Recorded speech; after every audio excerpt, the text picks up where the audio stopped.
Bom, estou de volta, né? Segunda-feira eu não consegui fazer a minha live, mas hoje a gente vai falar sobre um tema super importante que é como o casal pode mudar. A gente fala muito a respeito de mudança, mas às vezes nos falta um pouco de conhecimento a respeito, mais técnico, né? A respeito dessa mudança na relação a dois, tá bom? Vamos aos avisos iniciais, né, que eu entrego em todas as lives. Essas lives vão ficar gravadas no meu canal do YouTube. Como eu acesso o seu canal do YouTube, Vânia? Essa live, como todas as outras, elas ficam salvas no meu destaque do Instagram, um destaque chamado Live Gravada. Lá você vai ver assuntos como linguagens de amor, ciúmes, infidelidade, mudança, temperamento, enfim, vários assuntos super importantes para relacionamento a dois. Ah, então eu posso assistir a live gravada? Não preciso ficar aqui ao vivo. Pode, só tem um porém. Aqui ao vivo você pode fazer perguntas, né?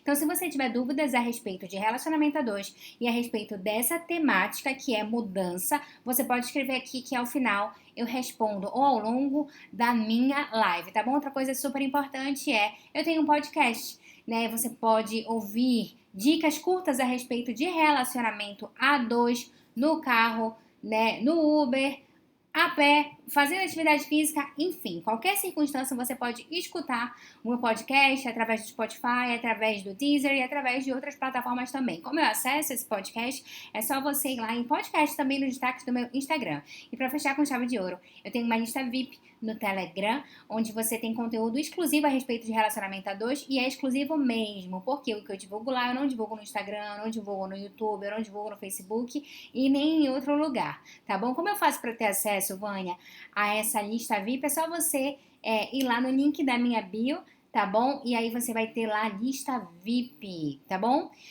Bom, gente, é um prazer ter todos vocês por aqui. Vamos falar um pouco de mudança na relação a dois, tá? A primeira coisa que a gente precisa entender é assim, a mudança, ela é meio óbvio isso que eu vou falar, mas vocês vão entender onde eu quero chegar quando eu falo isso. A mudança, ela dói. Ela dói mesmo, né? Por que a mudança dói? Por vários motivos, né? O nosso cérebro não gosta de gastar energia.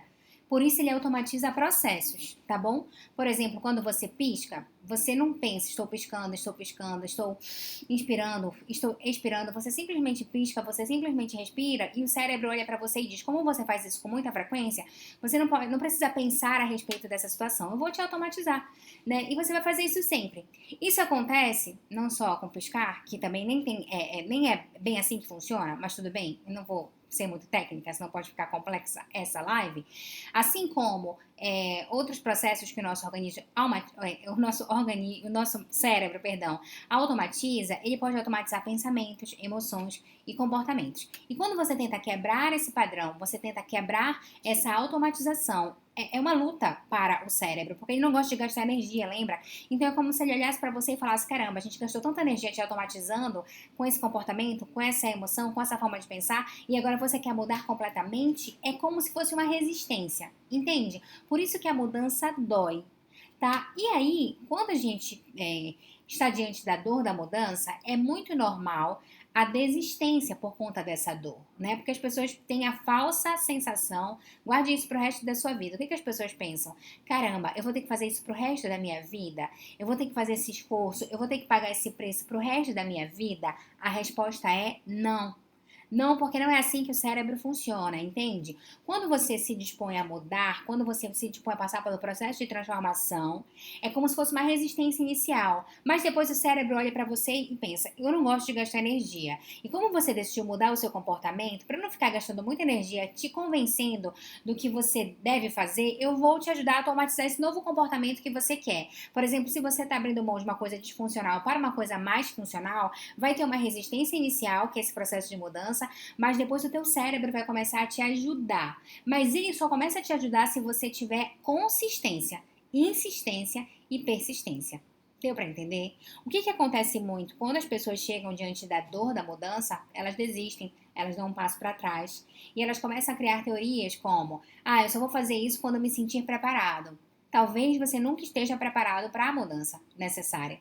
Você precisa racionalizar às vezes a mudança, a emoção de mudar Não é uma emoção que está relacionada, por exemplo, com motivação. E essa persistência, essa consistência, mesmo com essa emoção às vezes hostil, tá? Vai te ajudar a passar pelo processo de transformação. Então, eu costumo dizer para os meus clientes, para os meus alunos, eu costumo dizer para os casais que eu atendo, que a gente precisa passar por cima, né, de algumas dores para mudar.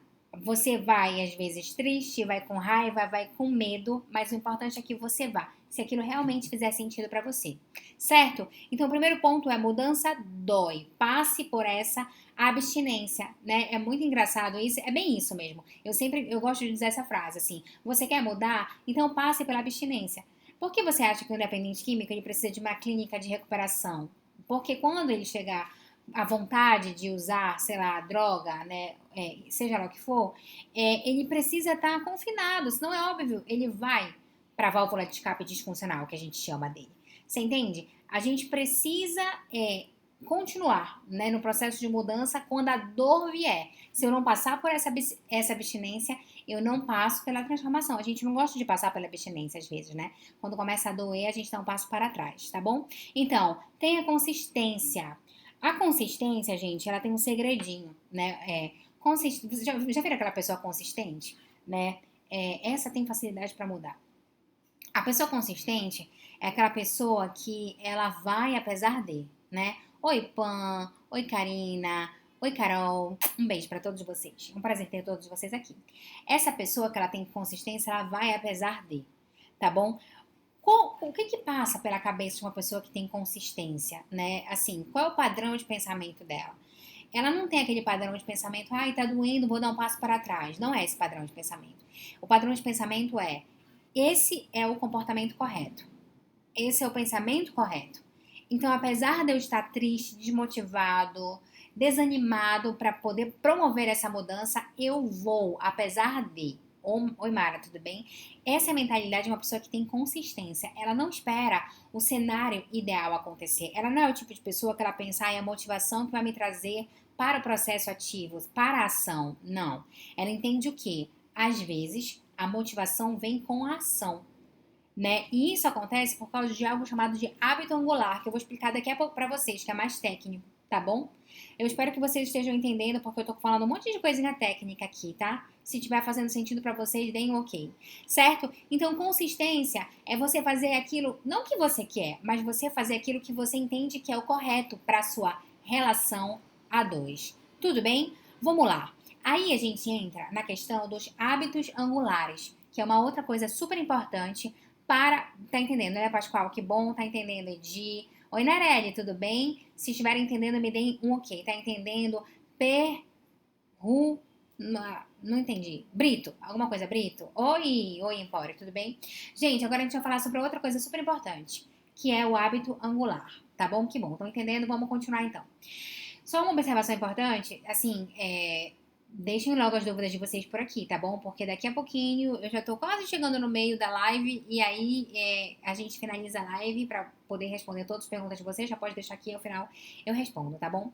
Agora vamos falar da mudança e do hábito angular em relação à mudança, tá bom? Oi, Pan, tudo bem? Oi, Ellen.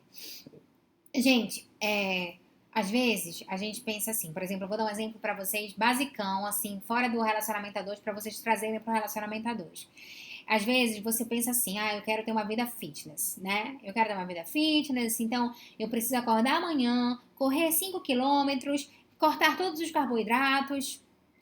E às vezes você vai se frustrar muito, porque você não vai conseguir alcançar toda essa transição. Tem gente que tem mais facilidade, tá bom? Isso depende muito de perfil. E no geral, as pessoas têm um pouco mais de dificuldade de fazer essa mudança tão drástica. E por que isso acontece? Né? Porque existe uma forma de mudar muito eficaz que é através de hábitos angulares. O que é o hábito angular? Você quer ter uma vida fitness? Ao invés de você no outro dia, sem motivação, pensar em correr 5 quilômetros, porque imagina, você não tem motivação para correr, para andar, dar 10 passos. Você vai querer acordar e correr 5 quilômetros? Não, né? Então, o que você faz? Você vai lá e anda 20 minutos que seja. E talvez você olhe pra mim e pense, cara, vou andar mais 20 minutos, não vai fazer a menor diferença pra quem quer ter uma vida fitness. Organicamente, talvez não, tá? Mas mentalmente faz toda a diferença. Por quê? Porque o teu cérebro entende da seguinte forma: caramba, você andou ontem 20 minutos, né? Se você andou ontem 20 minutos, por que você não pode andar hoje 30, 40, né? Vamos tentar? Aí você, pronto. No outro dia você vai lá e anda 20 minutos, 30 minutos, 40 minutos. E aí quando você vai almoçar, o teu cérebro olha pra você e diz: cara, você andou 30 minutos, por que então você não diminui os carboidratos aqui nessa refeição? E aí, no outro dia, você anda 30 minutos e diminui os carboidratos na refeição. No outro dia, você pensa, eu andei 20, 30 minutos, por que não andar 1 hora? E já que eu cortei o carboidrato do almoço, por que não fazer isso com o jantar? Você entende o que é o hábito angular? Você entende onde isso tudo começou? Isso começou numa caminhada de 20 minutos. Não começou na tua corrida de 5 quilômetros e no zerar o teu carboidrato. Isso é um hábito angular. É um pequeno comportamento que aparentemente não faz a menor diferença para o teu objetivo final, mas que você faz e isso faz com que você chegue no teu objetivo final gradativamente. Eu vou dar um exemplo muito comum no processo de mudança do relacionamento a dois e as pessoas não entendem. E eu já dei esse exemplo algumas vezes aqui nas minhas lives, né? Imagina uma pessoa que ela tem dificuldade de tomar iniciativa. Oi, Rafa, tudo bem? Oi, Lu, sejam bem-vindos. Imagina uma pessoa que ela tem dificuldade de tomar iniciativa na relação a dois, tá bom? E aí o que acontece? Você começa a. Então, já entendi a respeito de reforço de comportamento. Se você me acompanha aqui, você sabe o que eu tô falando. Se você não me acompanha, não dá pra explicar agora porque é muito grande, tá? Aí você pensa assim, caramba, a pessoa se propôs a ter mais iniciativa, beleza. Então o que é que eu vou fazer? Eu vou reforçar o comportamento de iniciativa dela, tá? É muito normal que a pessoa que ela não tem iniciativa, quando ela começa a ter iniciativa, oi Carla, oi Keké, sejam bem-vindas. Oi Nani.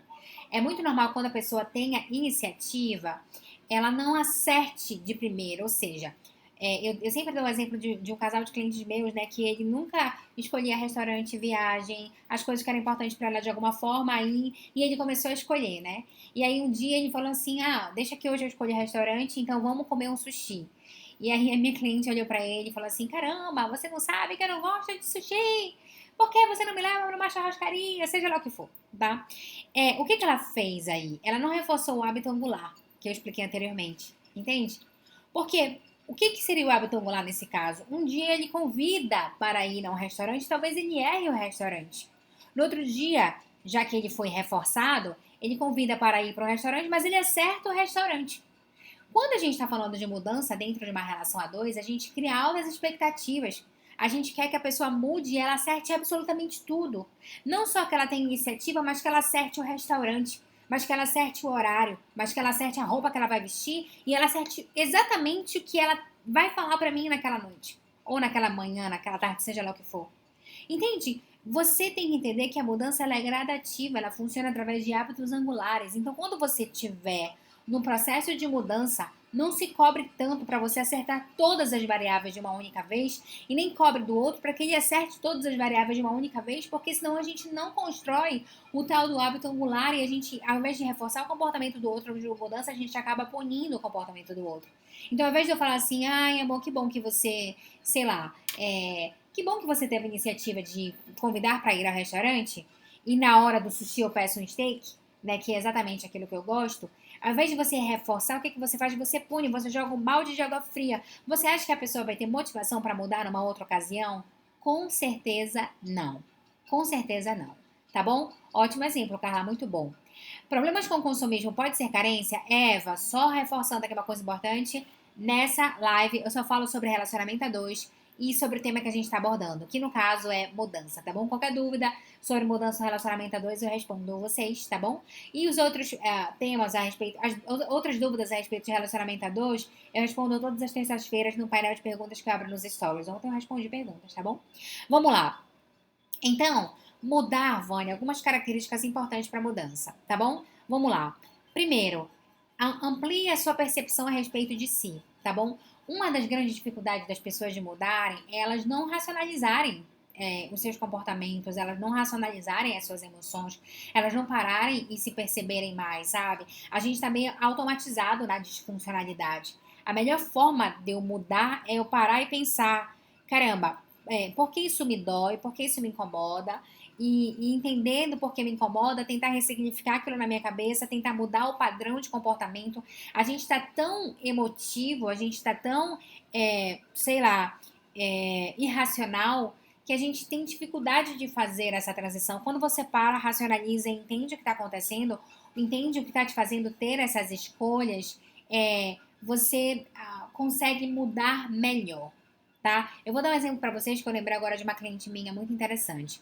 Eu tomava a iniciativa de mudar e já queria ser aquela pessoa almejada. Eu sempre quis fazer mudanças drásticas. Tá vendo, Carla? Você entendeu agora sobre a Apple Angular, né? Acho que isso vai te ajudar muito. Oi, Ariane, tudo bem? Deixa eu dar um exemplo para vocês a respeito de ampliar a percepção. Eu lembro de uma cliente minha que ela falava assim: caramba, Vânia, eu só namoro gente que não tem nada a ver com os meus valores, né? Não era assim que ela falava gente problemática, né? Eu nem gosto desse termo porque acho que todos nós temos nossos problemas. No final dos contos, todos nós somos problemáticos de alguma forma. As medidas que são de problemas que são diferentes, né? Mas enfim. Então ela falava assim: eu só me relaciono com pessoas problemáticas. E aí eu falei, cara, bora racionalizar isso, né? Assim, vamos lá, primeiramente, você quer se relacionar? E a resposta dela foi não. Aí eu falei, aí já tem uma incongruência, porque você não quer se relacionar, mas você está se relacionando frequentemente, né? Você se relaciona com pessoas que não tem nada a ver com seus valores, você me diz que não quer se relacionar, mas você está se relacionando. Primeira incongruência. E aí ela falou, caramba, é verdade, você tem toda a razão. E aí o que acontece? Como ela vai se envolver afetivamente com as pessoas com a mentalidade de quem não quer se relacionar, ela não tem o critério de valores. Entende? Para ela não é importante. Eu vou ficar com aquela pessoa, mas ela tem que ter compatibilidade com os meus valores. Na cabeça dela é assim, eu vou ficar com aquela pessoa como eu quero namorar com aquela pessoa, eu vou me relacionar com uma pessoa que tem um valor qualquer. Entende? E aí o que acontece? Ela começa a se envolver com uma pessoa que não tem o valor dela, e aí ela se aprofunda naquela relação afetiva, quando ela se vê, ela já tá apaixonada e já tá namorando a pessoa que não tem nada a ver com o valor dela. Por que ela faz isso? Porque ela não racionaliza. Porque se ela racionalizasse, ela ia perceber que ela estava incongruente. Veja bem, se eu não quero namorar, por que eu me comporto no sentido do namoro, né? Então talvez eu queira namorar, entende? E se é isso que eu quero, aí ela faz um perdas e ganhos que a gente diz. Se é isso que você quer, se na sua balança você calculou lá, faz sentido se relacionar pra você, pode ser que não faça, mas se faz sentido, então tenha congruência com aquilo que você quer. Você quer se relacionar? Defina os seus valores. E faça suas escolhas baseadas nesses valores. Senão você vai ficar incongruente. E isso é fruto do quê? Da falta de racionalização do teu emocional. Então, para você mudar, amplie a sua percepção sobre si. Como? Racionalize mais, questione mais os seus pensamentos, pense mais naquilo que dizem sobre você. Isso é uma outra coisa super interessante, tá? A gente tem que tomar muito cuidado com o que as pessoas dizem a nosso respeito, porque existe uma coisa chamada de projeção, entende? Às vezes você tem um comportamento e você tem uma intenção por trás daquele comportamento, a pessoa interpreta como uma outra intenção porque ela leva a projeção. Ela entende que você se comporta, pensa e sente da mesma maneira que ela. Então, como a intenção dela seria X, ela interpreta a tua intenção que é Y como X, né? Então a gente tem que ter muito cuidado com o parecer do outro, porque pode ser apenas projeção. Mas imagina que tem várias pessoas falando uma mesma coisa a seu respeito. Por exemplo, você é uma pessoa muito difícil. Você é uma pessoa que tem muita dificuldade de receber crítica. Você é uma pessoa muito cabeça dura. Vários personagens relevantes para você estão falando isso. E a mesma coisa. Então, isso talvez seja algo que você precise parar e pensar a respeito. Porque pode fazer sentido, entende? Caramba, tá todo mundo falando que eu sou uma pessoa difícil e só eu acho que não, né? Então, às vezes, questionar mais o que a maior parte das pessoas tem falado a seu respeito pode ser um bom passo, um bom início para a mudança, tá bom? Vamos falar de motivação para a mudança? Antes eu vou só ler aqui algumas coisinhas. Vai me ajudar muito essa live, que bom, cara, fico muito feliz. Meu esposo é muito consumista e isso atrapalha o relacionamento, por isso perguntei. Entendi, Eva. Tá, beleza. Mas assim, Eva, mas você tem alguma pergunta a respeito de mudança nesse foco? Se sim, faz aqui que eu respondo. Oi, Geisa. Oi, Flávia. Oi, a Adriadinelli. Ju Franco. Sejam todos muito bem-vindos. Tá bom, bora lá. Outro elemento muito importante para a mudança é a motivação. Entende? Gente, assim, não o que te move a fazer essa transformação, transição, né? Ah, eu quero ter um relacionamento mais maduro, eu quero ter um relacionamento mais respeitoso, né? Eu quero ser uma pessoa mais autocontrolada, eu quero aumentar o meu domínio próprio, eu quero ser mais empático, empática, eu quero, não sei, ser mais carinhoso, eu quero entregar a linguagem de amor do outro, tudo isso que a gente já tem falado nas nossas lives. Você não pode querer mudar assim do nada. Ai, mudar por mudar, tá bom? Abração direto de Brasília, Vânia. Abração, Babito. Pessoal de Brasília, um grande beijo pra vocês. Se tiverem outros estados, mandem aqui que eu mando abraço pra todo mundo. Bom, voltando. Você tem que ter uma motivação para a mudança, sabe? Por quê? Por que é importante a motivação? Porque vai ter uma hora, gente. Motivação é o que te motiva a agir, tá? O porquê de você estar querendo é, mudar. Porque às vezes você vai estar triste, você vai estar desanimado, vai estar sem vontade. E o motivo para a tua mudança é o que vai te mover, é o que vai te fazer agir. Você entende? Pessoal do Ceará, pessoal de Brasília, um beijo para todo mundo. Você entende? Quando você tem claro onde você quer chegar, né, aquilo te ajuda a ter um comportamento. Esse ponto onde você quer chegar te ajuda a ter uma ação, apesar do teu cansaço, da tua tristeza, do teu desânimo.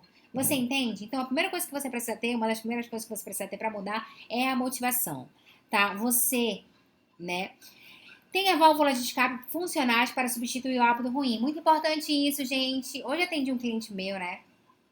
E eu perguntei assim pra ele: quando você tá triste, o que que você faz? Ele: eu bebo. Márcia de Belém, pessoal de Belém do Pará. Um bom beijo pra vocês. Quando você tá feliz, eu bebo. Quando você tá triste, eu também bebo, né? Quando você tá com raiva, eu bebo também. Assim, gente, nada contra a bebida. Na verdade, assim, tá? Bora lá. Só um parêntese aqui.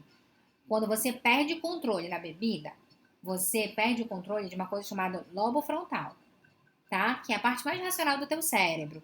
Então, assim, eu como psicóloga, eu não tenho nada contra o beber. Eu tenho realmente receios a respeito do embebedar-se.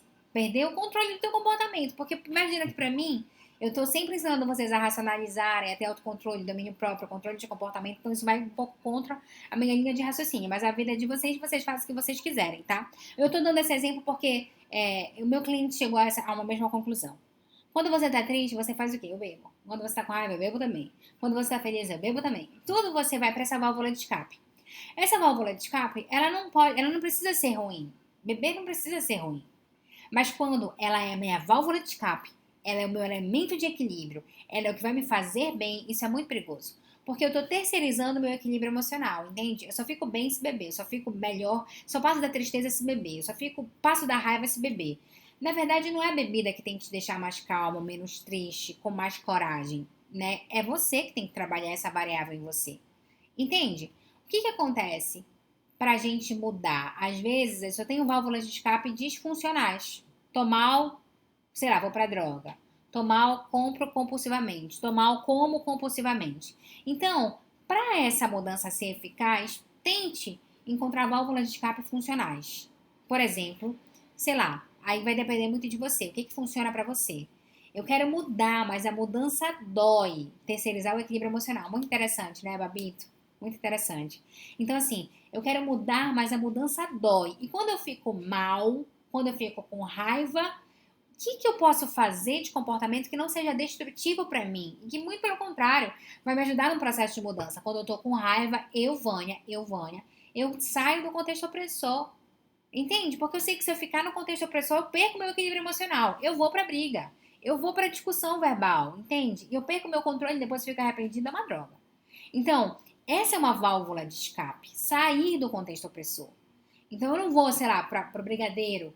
Você entende? Ou então eu não vou, não sei, pra qualquer outra coisa que seja destrutiva pra mim de alguma forma. Porque aí eu vou mudar, mas eu vou correr pra uma coisa muito ruim pra mim emocionalmente, organicamente. Então, para que a gente mude bem mudado, é bom que a gente tenha válvulas de escape disfuncionais. Porque a mudança dói, a dor vai chegar, e se eu for para uma válvula de escape ruim, eu vou para um lugar pior, não melhor, que é a ideia da mudança funcional, tá? Espero que vocês estejam entendendo, tá, gente? É meio bem técnico esse tema aqui. Nem eu sabia que ia ficar tão técnico, tá? Se vocês estiverem entendendo, me deem um ok para poder saber que eu posso continuar. Eu já estou quase concluindo a live. Se tiver pergunta sobre mudança na relação a dois, pode deixar por aqui, tá bom? Saiba lidar com as emoções que vão emergir. Isso eu já falei pra vocês. A gente tem 5 emoções. Tô cansada de falar sobre isso, mas é sempre bom a gente repetir. Obrigada, Eva, tá entendendo? A gente tem alegria, tristeza, raiva, medo, nojo. Ok, Rafa. Ok, Carol, tá muito bom. Ok, Pam, muito bom. Que bom. Ariane, está muito bom. Que bom. Mia. Gente, então assim, sei, Campelo. Eu vou falar o nome de todos vocês. Tá bom, Ávila. Tá bom, gente. Senão eu vou ter que falar o nome de todo mundo. Muito obrigada. Foi ótimo. Sim, entendendo direitinho. Então, assim, deixa eu falar uma outra coisa pra vocês. A gente tem 5 emoções: alegria, tristeza, raiva, medo, nojo. O resto, se não é emoção, é sentimento, tá bom? Sentimento é a conjunção das emoções. Por exemplo, a frustração é a mistura da raiva com a tristeza. Então, o que a gente precisa ter para mudar? Eu tenho que ter uma boa administração das minhas emoções. A famosa inteligência emocional, que a gente não foi educado para ter. E que, graças a Deus, existem lives como essas que te educam de alguma forma, tá? Eu espero que vocês façam bom uso disso. Então, assim, para eu mudar, eu preciso saber lidar bem com as minhas emoções. Não é bom que eu saiba lidar bem com as emoções, porque lembra que eu falei no início dessa live que mudar envolve dor. Então a dor, ela vai trazer à tona a tristeza, vai trazer raiva. Então você tem que saber lidar com cada uma dessas emoções. Como a gente faz isso, Vânia? Vou dar um exemplo pessoal, né? Quando eu já dei esse exemplo várias vezes, mas é bom repetir. Se eu estou triste, o que é terapêutico para mim, Vânia? Para mim, chorar é terapêutico, na tristeza, tá? Pra gente chorar é péssimo. Para algumas pessoas chorar é péssimo. Veja o que é bom pra você. Se eu tô com raiva, eu saio do contexto opressor. Se eu tô com medo, eu bloqueio o meu pensamento disfuncional. Você tá entendendo? Então, assim, saiba lidar com cada uma das suas emoções. Se eu estou alegre, viva intensamente a alegria. Tá bom? A Tailândia do Pará, muito bom. Que bom, gente. Então, assim, tem gente que não sabe nem lidar com a alegria. Dá pra acreditar nisso? A pessoa não sabe viver a alegria porque ela já fica com medo do que vai acontecer. Eu falei um dia desse pro meu cliente: ai, não vou, eu tenho medo de viver a alegria porque eu penso, putz, você tá acontecendo uma coisa muito boa, alguma coisa muito ruim vai acontecer. Não vai acontecer, já tá acontecendo uma coisa muito ruim na vida de todo mundo. A gente tem coisas maravilhosas e ruins acontecendo nesse exato momento. Então vai viver sua alegria, pelo amor de Deus, tá? A mudança tem que fazer sentido para o outro. Se não ferir o valor e não houver necessidade de consenso, aprenda a lidar com o divergente. Isso aqui é outra coisa importante. Mudança na relação a dois, né? Numa relação a dois, né? Eu quero mudar em prol da relação, tá bom? Então, se você quer mudar em prol da sua relação, essa mudança tem que fazer sentido pro outro também, não só pra você. Você entende? Se for em prol da relação, se for em prol de você mesmo, então tem que fazer sentido pra você. Porque às vezes a pessoa quer mudar, não, eu vou mudar também pela minha própria relação, mas eu vou mudar de uma forma que eu firo o valor do outro, eu vou mudar de uma forma que eu maltrato o outro de alguma forma. Então você não está mudando em prol da relação, você está mudando em prol de você mesmo. Você entende? E numa relação a dois, o respeito aos valores, que é uma coisa que eu sempre falo aqui, é algo muito importante. Então a mudança não vai fazer sentido se ferir o valor do outro, você entende? Isso aí não é legal, de verdade, tá bom? E aí, antes de falar sobre o reforço, deixa eu ler aqui alguns comentários de vocês. Márcia, entendendo direitinho. Ele sempre projeta em mim comportamentos que são dele. Tipo, ele não gosta de dar satisfação, mas sempre projeta que era eu. Depois de anos percebi que era ele, na verdade, depois da terapia. Terapia é maravilhoso, né? É isso mesmo. Às vezes, as pessoas fazem muito isso, Karina. Na verdade, não é ele, é a maior parte das pessoas, né? A gente rotula, a gente julga o comportamento do outro baseado nas nossas experiências. Por isso que tem uma frase que diz assim: quando Pedro me diz sobre Paulo, eu sei mais de Pedro do que de Paulo. Entende? Quando uma pessoa me fala de alguém, ela tá falando mais dela do que daquela pessoa, sabe? Isso não é uma regra, tá bom? Isso não é uma regra. É igual aquela pessoa que ela faz muitas críticas, ela fala mal de uma outra pessoa, ela tá falando dela, ela tá falando que ela denigra a imagem de outra pessoa, ela tá falando que ela, sei lá, ela é, fala por trás da pessoa, você tá entendendo? Ela tá falando mais dela do que do outro mesmo. Isso acontece na projeção, né? Eu acho que você é esse tipo de pessoa.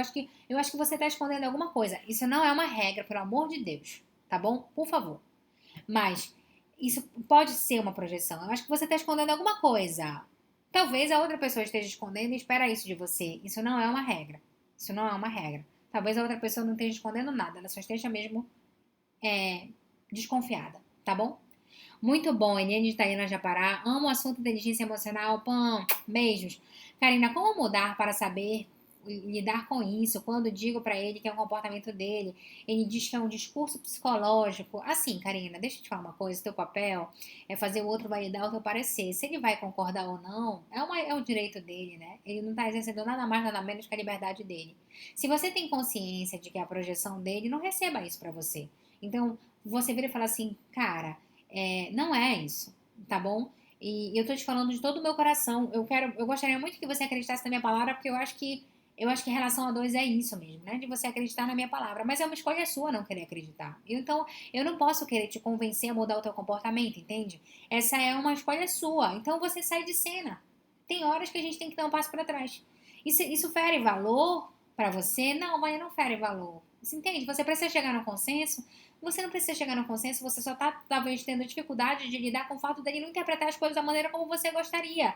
E isso não é mais um problema pra você, Karina, é um problema pra ele, porque é ele que tá interpretando as coisas de uma maneira fora da realidade. Quem tá fora da realidade não é você, é ele. Então largue isso de mão. Entende? Pensa sobre isso, tá? Por último, pra fechar com chave de ouro, reforce, por favor, a mudança do outro, tá bom? Como assim, Vânia? Vou explicar uma coisa pra vocês. Tem uma coisa na psicologia chamada de modelagem de comportamento, tá? A gente pode reforçar o comportamento da pessoa, ou seja, aumentar a frequência daquele comportamento de acontecer. Maravilhosa! Beijos, Karina. Ou a gente pode punir o comportamento de uma pessoa. Punir não no seu sentido disfuncional. Punir no seu sentido mais técnico. Diminuir a frequência de um comportamento de acontecer. Vou dar um exemplo pra vocês, tá? Classicão, fora do relacionamento a dois. Imagina uma mãe que vai numa loja de brinquedos e a filha olha pra ela e diz assim: Oi, Ellen, tudo bem? E a filha olha pra ela e diz assim: Mãe, eu quero aquela boneca. E ela diz assim: Minha filha, não tem dinheiro pra comprar essa boneca, não tem como comprar essa boneca. Aí o que a criança faz? Um escândalo, ela grita, né? Enfim. E aí a mãe, coitada, pra não passar constrangimento, vai lá e passa o cartão de crédito. Ela não tem nem como pagar a boneca, mas ela vai lá e passa o cartão de crédito e compra. E aí, pronto, a criança se acalma, a mãe pensa, ai meu Deus, ótimo, resolvi o problema, né? Porque a criança não vai mais fazer birra, escândalo, mas ela está reforçando o comportamento de birra, ou seja, ela está aumentando a frequência do comportamento de birra de acontecer. Por quê? Porque ela praticamente deu um beijo, abraçou, acariciou, ninou a birra, né? Ela praticamente fez o quê? Faça um bom escândalo quando você quiser alguma coisa, que eu vou te dar uma boneca. Entende? Você entende? O que essa mãe fez? Aumentou a frequência do comportamento de birra através de um reforço. Ela entregou uma coisa boa. Quando ela deveria, calma, ela poderia até acolher. Eu sei que você tá sofrendo, mas eu não vou te entregar a boneca. Porque eu não tenho dinheiro para pagar a boneca. Entende? Eu não tenho condições financeiras para pagar essa boneca, minha filha. Você tem que saber lidar com a sua tolerância à frustração. Infelizmente, na vida é assim mesmo. Às vezes a gente quer fazer uma super viagem, mas a gente tem condições de fazer aquela super viagem. E tudo bem. Você entende? É isso que a gente tem que ensinar para a criança. Como eu reforço um comportamento, como eu aumento a frequência de um comportamento de acontecer, eu entrego uma coisa muito boa. Então, gente, quando a pessoa mudar, a pessoa que está do seu lado decidir mudar, reforce. Mesmo que ela não mude dentro daquilo que você deseja. Mesmo que ela não faça a melhor escolha, mas ela se dispõe a escolher. Mesmo que ela não tenha a melhor iniciativa, mas ela se dispõe a ter iniciativa. Mesmo que ela não consiga ser tão carinhosa, mas você vê que ela se esforça para poder entregar um pouco de carinho, reforça a tentativa. Você entende? Como? Não sei. Aí você pode usar a linguagem de amor do outro, que é uma outra live que você pode assistir posteriormente. Por exemplo, meu marido, se eu quero reforçar o comportamento dele, a linguagem de amor dele é toque físico. Eu vou beijar, eu vou abraçar. Você tá entendendo? Eu vou aumentar a frequência do comportamento dele, entregando a linguagem de amor dele. Entende? Se a linguagem de amor do outro for tempo de qualidade, chama a pessoa pra sair, faz um cinema de casal em casa. De casal em casa. Tá certo. Entende? Reforça a mudança do outro. Tá bom? Eu espero que vocês tenham compreendido. Ficou bem técnica essa sessão, foi ótimo. Essa live. Vamos às respostas? Maravilhosa! Meu Deus, que linda! Obrigada, Tassila. Oi, linda. Oi, Lorena. Adorei o exemplo, sou mãe, isso é verdade. Tolerância à frustração precisa ser ensinada, isso é pra vida, Babito. Lê um livro chamado Educação Positiva, da Jane Nelson. É um livro com uma mãe abraçando uma criança de capa amarela, tá bom? A gente mudou tudo a respeito de parentalidade. Então a gente precisa se educar emocionalmente, tá bom? Agora, é só em casa. Juliane, para algumas pessoas sim, sempre brilhante. Pascoal, meu amigo, um grande abraço para você. Ficou muito clara a sua explicação, que bom. Natália, fico feliz. Um prazer enorme estar aqui. Queria só deixar umas orientações, né? A gente está falando de coronavírus. Gente, assim, só vamos primeiro fazer o básico, lavar as mãos, usar o álcool em gel, a gente ser empático, se colocar no lugar do outro, sabe? De verdade, assim, se você não tá bem, evita o contato com outras pessoas. Eu acho super importante essa questão, tá? Talvez você não esteja ali entre as pessoas que têm o maior risco de problema, mas você tem contato com pessoas que têm o maior risco. Acho que a gente tem que ter essa empatia, se colocar no lugar do outro. Mas o mais importante, assim, sabe? Não vamos entrar em desespero emocional, tá? Eu tô falando isso porque eu atendo pessoas, né? E aí eu vejo as pessoas muito preocupadas. A gente tem que fazer um exercício de fé, e fé não no sentido religioso da coisa, tá? Assim, se eu tenho convicção de que eu estou fazendo tudo o que é correto e melhor para poder ficar bem e para poder proporcionar bem-estar para as pessoas que estão ao meu redor, a gente realmente tem que acreditar que isso vai funcionar. A gente não tem que viver de maneira catastrófica, sabe? Meu Deus, isso não vai dar certo, eu vou ficar adoecido, as pessoas vão morrer. Isso vai acontecer, isso pode acontecer, mas a gente tem que acreditar naquilo que a gente está fazendo, tá? Então, se a gente juntos fizer, sei lá, a nossa parte, a gente com certeza vai colher os frutos disso. Eu acredito muito na lei da semeadura, que é colher aquilo que a gente planta, tá bom? Então, bora colher coisas boas em todos os sentidos. Não estou falando só do lavar a mão, usar o álcool em gel, mas colher coisas boas aqui emocionalmente, de acreditar no nosso esforço como sociedade. Foi um prazer estar com vocês, tá? Ficou muito clara essa explicação, que boa, maravilhosa. Eu e o Thiago que vamos lutar com o nosso tempo de qualidade nessa época de prevenção, maravilhoso. Muito bom. Repete o nome do livro, Educação Positiva da Jenny Nelson. Nossa, Pascoal, um grande prazer estar aqui com vocês. Cuidem-se, tá bom? Principalmente, não só daqui, do nosso físico, mas da nossa saúde mental, tá bom? A gente precisa dessa tranquilidade, tá bom? Se a gente fizer tudo a nossa parte e controlar o nosso pensamento e acreditar, eu tenho certeza que a gente vai colher bons frutos disso. Vamos colher coisas boas disso, com certeza, Babito. Acabei de chegar, já acabou. Léo, fica gravada por 24 horas e depois eu coloco no canal do YouTube. Beijão, gente. Boa noite. Tchau.